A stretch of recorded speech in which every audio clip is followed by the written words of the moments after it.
Good afternoon बच्चों, कैसे हैं आप सब। बच्चों, आज हम पढ़ेंगे केमिकल प्रॉपर्टीज़ ऑफ मेटल्स के बारे में। प्रीवियस लेक्चर में हम डिस्कस कर चुके हैं केमिकल प्रॉपर्टी आज पढ़नी है। हम प्रीवियस क्लास में हमने फिजिकल प्रॉपर्टी डिस्कस कर ली थी कम्प्लीटली, जो कि 11 थी। ठीक है, कुछ मैं आपको रिपीट करा देता हूँ प्रीवियस क्लास का। देखो, हमने क्या फिजिकल प्रॉपर्टी कौन कौन सी पढ़ी थी? मेलेबिलिटी, डक्टिलिटी, सोनरसिटी आप कह लीजिए, appearance, hardness, physical state, density, melting boiling point, colour, tensile strength. ठीक है, इस तरीके से हमने 10 या 11 फिजिकल प्रॉपर्टीज ऑफ मेटल्स हमने डिस्कस कर ली थी। प्लस रीजन क्या था उनके होने का वो भी मैंने आपको प्रीवियस लेक्चर में समझा दिया था। आई होप आपने पढ़ लिया होगा, नोट्स आपके पास प्रॉपर होंगे। आज की क्लास में हम केमिकल प्रॉपर्टीज ऑफ मेटल्स के बारे में डिस्कस करेंगे। Let me right here with the very first property of the metals, that is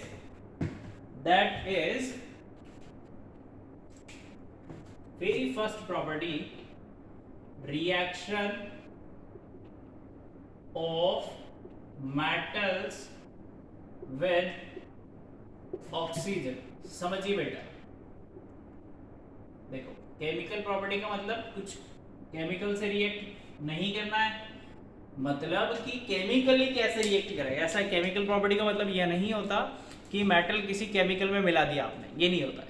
chemical property का मतलब कि मेटल केमिकली खुद कैसे रिएक्ट करता है, और वो केमिकली रिएक्ट कब करेगा? जब वो किसी के साथ कंबाइन होगा, दूसरे एटम के साथ, दूसरे एलिमेंट के साथ कंबाइन होगा, तभी तो हम देख पाएंगे कि केमिकली कैसे रिएक्ट कर रहा है। सबसे पहले हमने देखा कि अगर कोई भी मेटल किसी ऑक्सीजन के साथ रिएक्शन करती है तो क्या क्या चेंजेस होते हैं, क्या क्या आप ऑब्जर्व करते हैं। बेटा, हम क्या ऑब्जर्व करते हैं? देखो, अगर कोई भी मेटल किसी भी ऑक्सीजन के साथ रिएक्ट करेगी, मेटल अपना ऑक्साइड बना लेती है। क्या बना लेती है? अपना oxide. One more important things कि जो जितने भी मेटल ऑक्साइड होते हैं वो नेचर में बेसिक होते हैं। क्यों होते हैं? कि जैसे ही आप क्या करेंगे, ये आपको दिख रहा है ऑक्साइड की रिएक्शन आप जैसे ही वाटर के साथ कराएंगे वो हाइड्रोक्साइड में कन्वर्ट हो जाएगा, हाइड्रोक्साइड बना लेगा। That's why we are saying here that कि जितने भी मेटल ऑक्साइड होते हैं वो नेचर में बेसिक होते हैं। ठीक है, चलो लिखते हैं बेटा इसके बारे में थोड़ा सा।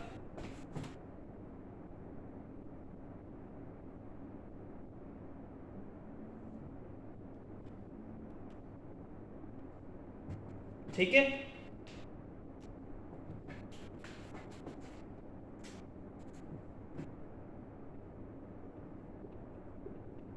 मेटल्स, ये मेटल लिख लो।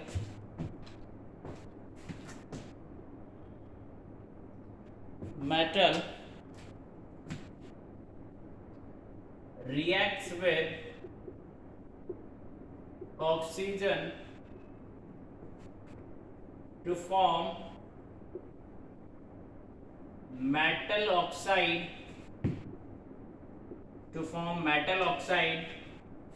that is basic in nature,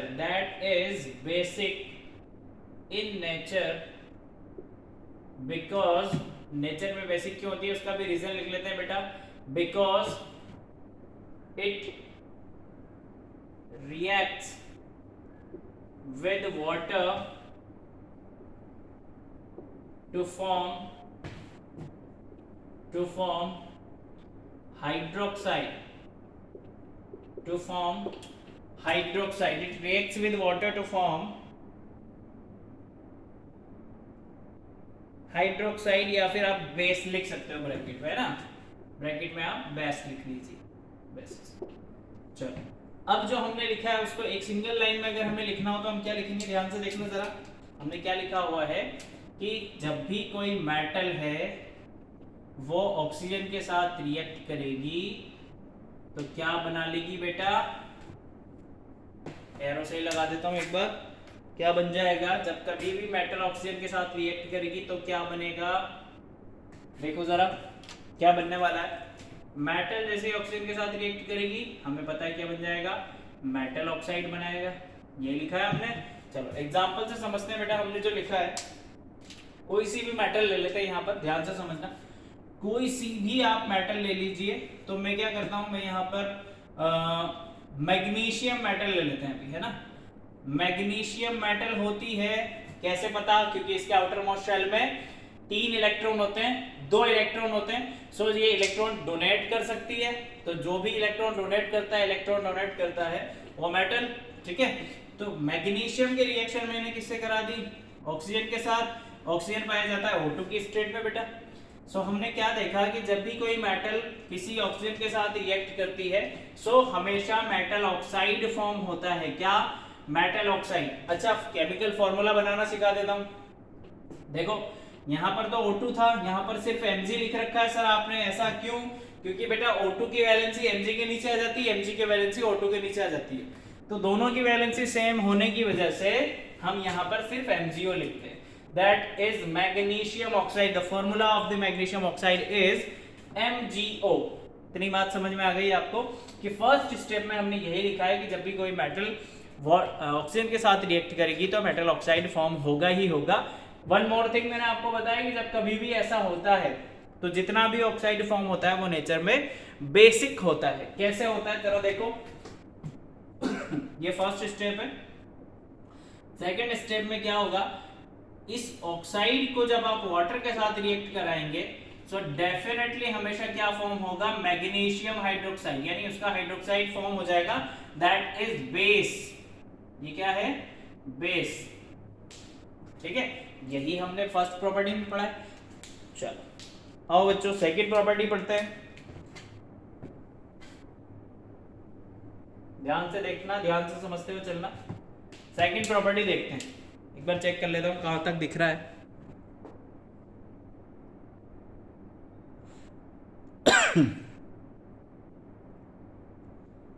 sorry, second property, reaction of metal with water, ठीक है,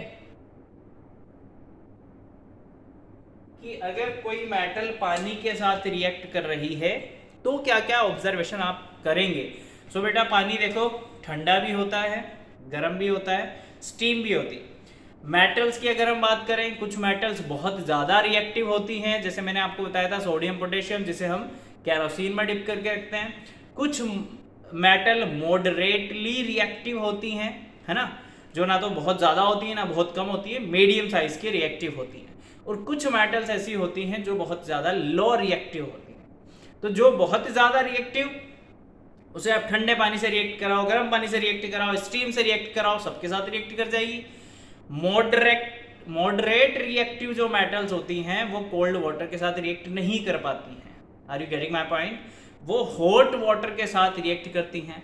और जो वेरी लो रिएक्टिव मेटल्स होती हैं बेटा, वो स्टीम के साथ रिएक्ट करते हैं, ठीक है। सो आइए तीनों के एग्जांपल हम ले लेके यहां पर लिखते हैं। ध्यान से देखना, मैं यहां पर तीनों लिख रहा हूं। देखो बेटा, मेटल्स रिएक्ट विद वाटर, ठीक है। हमने क्या बताया था आपको, कोल्ड वाटर, हॉट वाटर या फिर स्टीम, ठीक है। तो उसी तरीके से हमने यहाँ पर मेटल के रिएक्टिविटी के बिहाफ पे मेटल्स को डिवाइड किया है। हाईली रिएक्टिव मेटल्स, जैसा मैंने आपको बताया था, कोई सा भी वाटर दे दो कोल्ड वाटर के साथ भी विगोरसली रिएक्ट कर जाती हैं, उन्हें कोई ज़रूरत नहीं है ना, क्योंकि वो खुद से ही बहुत ज़्यादा रिएक्टिव है। सो जब वो रिएक्ट करती हैं कोल्ड वाटर के साथ बेटा, सो वो बनाती क्या है, वो अपना हाइड्रोक्साइड फॉर्म करती हैं, ऑक्साइड फॉर्म, हाइड्रोक्साइड फॉर्म करती है और साथ में हाइड्रोजन गैस भी रिलीज होती है। हाईली रिएक्टिव की मैं बात कर रहा हूँ। देखो highly reactive metals potassium, sodium, calcium, जैसे ही ये कोल्ड वाटर से रिएक्ट करेंगे क्या बनाएंगे, मेटल हाइड्रोक्साइड और साथ में हाइड्रोजन गैस भी रिलीज होगी। एक बात तो याद रख लो, जब भी मेटल वाटर के साथ रिएक्ट करेगी हमेशा हाइड्रोजन गैस रिलीज होगी, हमेशा हाइड्रोजन गैस रिलीज होगी, हमेशा हाइड्रोजन गैस रिलीज होगी। कब? जब मेटल वाटर के साथ रिएक्ट करेगी। एक बात पता लगी है। अब हमें देखना है हाइड्रोक्साइड कब बनेगा, ऑक्साइड कब बनेगा। तो हाइड्रोक्साइड कब बनेगा, सिर्फ एक केस में बनेगा, जब हाईली रिएक्टिव मेटल की रिएक्शन वाटर के साथ कराई जाएगी, ठीक है। सेकंड देखो, हमने देखा कि मैग्नीशियम क्या होता है, मॉडरेटली रिएक्टिव। तो क्या करता है बेटा, वो कोल्ड वाटर के साथ इतनी जल्दी रिएक्ट नहीं कर पाता है। तो फिर कौन सा वाटर चाहिए, वार्म वाटर या फिर हॉट वाटर के साथ मैग्नीशियम रिएक्ट करता है और बेटा अपना हाइड्रोक्साइड बनाता है और हाइड्रोजन गैस रिलीज करता है। देखिए ये मैग्नीशियम हॉट वाटर से रिएक्ट किया, हाइड्रोक्साइड बनाया और हाइड्रोजन गैस रिलीज। अच्छा, रिलीज होने का साइन होता है अपवर्ड एरो, है ना। देखो अब कुछ जो मेटल्स होती हैं ऐसी जो हॉट वाटर के साथ भी रिएक्ट नहीं करती हैं, लाइक एल्यूमिनियम, जिंक, आयरन, जो लेस रिएक्टिव है। सो बेटा ये मेटल्स जो लेस रिएक्टिव हैं वो पहली बात तो बनाएंगी अपना ऑक्साइड। क्या बनाएंगी, ऑक्साइड। ध्यान से सुनना, लेस रिएक्टिव मेटल्स वाटर के साथ रिएक्ट करके अपना ऑक्साइड बनाती है और साथ में हाइड्रोजन गैस रिलीज करती है। समझ में आ रही है बात। अब देखो ये एक्सेप्शन है आपके लिए, यहां पर ऑक्साइड बन गया पहली बात तो, ये एक्सेप्शन, तो इस पे स्टार मार्क कर लेना। अब देखो हो क्या रहा है, ऑक्साइड बना रहा है अपना और साथ में हाइड्रोजन गैस रिलीज हो रही है।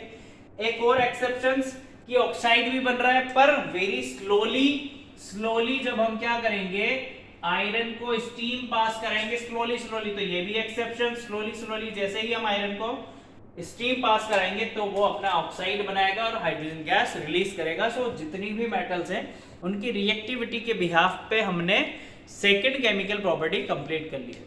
ठीक है, सो आप इतना क्या कीजिए, फटाफट से स्क्रीनशॉट ले लो या फिर पॉज करके नोट डाउन कर लो। बेटा समझ में नहीं आ रहा है स्पीड कम करके देख लो, पर आपको समझना है, स्पीड कम कर लो, देख लो, समझ लो, है ना।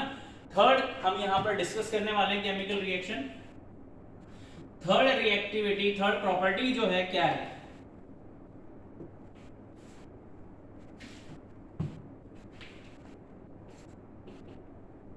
ध्यान से देखो।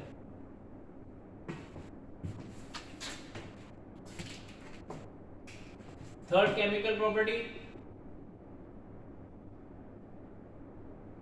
Reaction of metals with acid.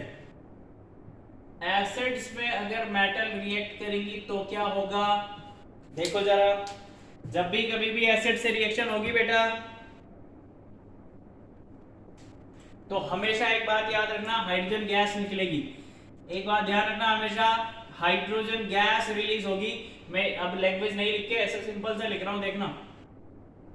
कोई भी मेटल हमेशा किसी भी एसिड के साथ रिएक्ट करे, क्या बनेगा, हमेशा मेटल सॉल्ट बनेगा और साथ में हाइड्रोजन गैस रिलीज होगी with A pop sound, with A pop sound. Hydrogen gas किस साउंड से रिलीज होती है बेटा, पॉप साउंड के साथ। ठीक है, कुछ एग्जांपल देख लेते हैं, कुछ एक एग्जांपल ले लो, मेटल ले लो कोई सी, लाइक मैंने मेटल ले लिया सोडियम, सोडियम की रिएक्शन मैंने करा दी बेटा HCl के साथ, है ना, तो बनने वाला क्या है, मेटल सॉल्ट बनेगा। सो सिंपली मेटल सॉल्ट क्या बन जाएगा, NaCl, साथ में हमें दिखाई दे रहा है हाइड्रोजन गैस रिलीज हो जाएगी। और भी आप एग्जांपल ले सकते हो, आप ऐसा करो, कैल्शियम ले लो, ये H2SO4 एसिड ले लो, सल्फ्यूरिक एसिड, जब ऐसी रिएक्शन होगी तो क्या बनेगा, कैल्शियम सल्फेट बन जाएगा। क्या बनेगा बेटा, कैल्शियम सल्फेट, और साथ में हाइड्रोजन गैस रिलीज हो जाएगी। ठीक है, सो कभी भी हमें देखना है कि कभी भी मेटल एसिड के साथ रिएक्ट करे हमेशा हाइड्रोजन गैस रिलीज होगी ही होगी, डेफिनेट सी बात है। चलो नेक्स्ट प्रॉपर्टी की ओर मूव करते हैं बेटा, that is your reaction of metals with basis. ध्यान से देखना, fourth property, reaction of metals with base. चाहे रिएक्शन एसिड के साथ हो या बेस के साथ हो, हमेशा हाइड्रोजन गैस तो रिलीज होगी ही होगी, है ना, और साथ में मेटल सॉल्ट ही बनेगा। चलो यहां पर भी अपना फॉर्मेट लिख लेते हैं हम, कोई भी मेटल किसी भी बेस के साथ रिएक्ट करे क्या बनेगा, मेटल सॉल्ट बनेगा, साथ में हाइड्रोजन गैस रिलीज होगी। एग्जांपल ले लेते हैं एक प्यारा सा, सोडियम मेटल की रिएक्शन मैंने करा दी। कौन सा बेस ले लो आप, NaOH ले लो, है ना, या मेटल यहां पर चेंज करके जिंक ले लो। जिंक मेटल को जैसे ही हाइड्रोक्साइड बेस लिया है जो मैंने सोडियम हाइड्रोक्साइड, उसमें डिप करोगे तो बेटा बनेगा क्या,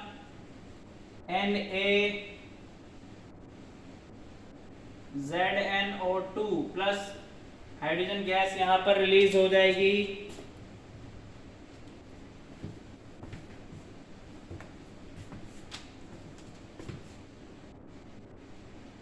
हाइड्रोजन गैस यहां पर रिलीज, क्या बन गया ये, मेटल सॉल्ट, सोडियम जिंकेट। क्या बना है बेटा, सोडियम जिंकेट, सोडियम जिंकेट बना है, that is metal salt. Last chemical property की और डिस्कस करते हैं फटाफट से। देखो लास्ट प्रॉपर्टी है reaction of metals with metal salt, ठीक है।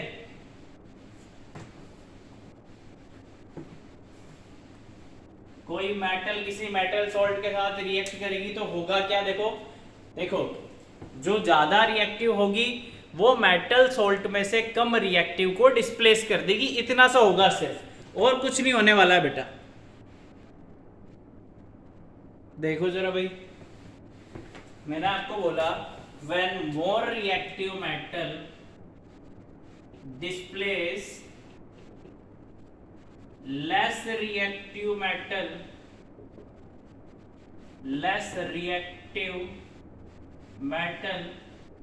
from their salt solution is called, इस रिएक्शन को नाम दिया गया है बेटा क्या, डिस्प्लेसमेंट रिएक्शन। क्या नाम दिया गया है, डिस्प्लेसमेंट रिएक्शन। देखो समझो क्या लिखा है कि जब कभी ज्यादा रिएक्टिव मेटल कम रिएक्टिव मेटल को डिस्प्लेस कर दे तो उसे हम बोलते हैं क्या, डिस्प्लेसमेंट रिएक्शन। एग्जांपल देख लो, एग्जांपल देखो,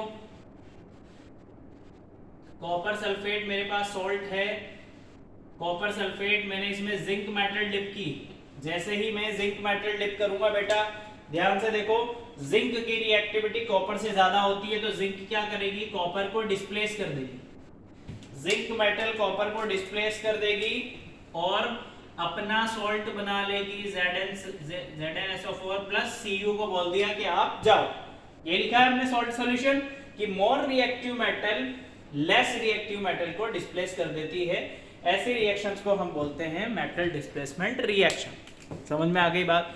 सो बच्चों, आज हमने 5 कैरेक्टरिस्टिक्स या 5 केमिकल रिएक्शन हमने डिस्कस की हैं, या आप बोलें कि केमिकल प्रॉपर्टीज ऑफ मेटल्स हमने आज डिस्कस कर ली है, ठीक है, अच्छे तरीके से। पहला हमने देखा reaction of metals with oxide, oxygen, with water, with acid, with base, और लास्ट में हमने देखा विद सॉल्ट सॉल्यूशन। कंक्लूजन क्या निकला वो हमने देख लिया है, मेटल ऑक्साइड बनेगा, ऑक्सीजन के साथ, वाटर के साथ हाइड्रोजन गैस रिलीज होगी और हाइड्रोक्साइड बनेगा मोर रिएक्टिव के केस में, लेस रिएक्टिव के केस में ऑक्साइड बनेगा और हाइड्रोजन गैस रिलीज होगी। थर्ड पॉइंट हमने देखा एसिड बेस के केस में दोनों में हाइड्रोजन बनेगी। लास्ट पॉइंट, जो ज्यादा रिएक्टिव मेटल होगी वो लेस रिएक्टिव मेटल को डिस्प्लेस कर देगी। तो बच्चों ये थी कि जब कोई मेटल्स केमिकली कैसे रिएक्ट करती है ना। ये मत समझना केमिकल के साथ रिएक्ट कर रही, केमिकली कोई भी मेटल कैसे रिएक्ट करेगी ये हम पढ़ रहे थे। सो आई होप आपको जो रिएक्टिविटी मैंने पढ़ाई है, जो रिएक्शंस जो हमने देखी अभी तक, जो प्रॉपर्टीज हमने देखी हैं वो समझ में आई होगी। फिर भी कोई डाउट रह जाता है so you can free to call me और मैसेज मी। ओके, सो मिलते हैं नेक्स्ट लेक्चर में। Bye, take care, thank you. Notes बनाना मत भूलना।